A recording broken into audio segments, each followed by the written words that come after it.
So Richard Dawkins is one of the most influential atheists in the world. I think he's in his probably early 70s at this point. I've interviewed him about 5 years ago at the 92nd Street Y in New York City. He has been a profoundly impactful thinker on the world, anti-religion, pro-secularism, but really pro-atheism. And he's been it's not just that he's been pro-atheism, he's been radically against religion. The woke have tried to destroy him many times, and suddenly, in his 70s now, he is finally coming around to something that I think many of us see, whether we are devoutly religious or not. Take a look at a portion of this interview he did just a few days ago.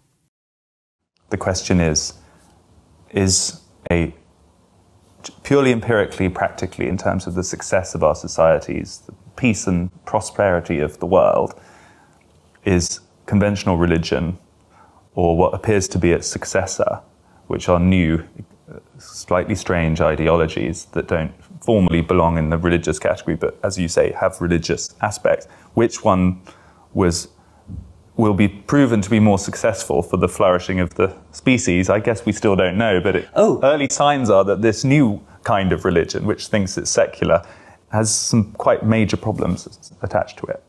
Well, if you care about flourishing of the species, yes, but I care about truth. You don't care about the flourishing of the species? Well, I do care about it as a human being, but more deeply I care about truth.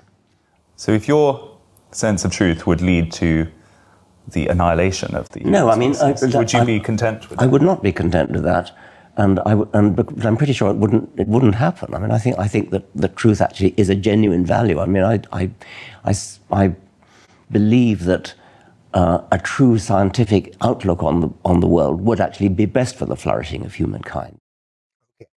Now, I get it. He's a little muddled there, right? Because he thinks that somehow flourishing of the species and what he decided is truth, which is that there's no God, that somehow that these things are at odds with each other. But it's a real concession by him. Maybe it was a little bit by accident, where he's saying that religion, if you care about the flourishing of the species, is a net positive for society. Now, again, he still, for whatever reason, thinks that that's at odds with being a believer, even though everyone ends up believing in something, right? Like even for the phase that I went through as an atheist, you end up believing in something one way or another. There's something that is driving you, whether you sort of know it or not. Jordan Peterson and Sam Harris got into this many times.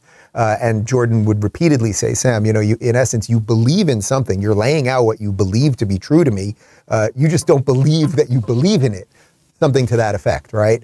Now, interestingly, Jordan has had some conversations over the years with Richard Dawkins. He saw that clip. He wrote something interesting here, and then I want to show you a clip from Jordan.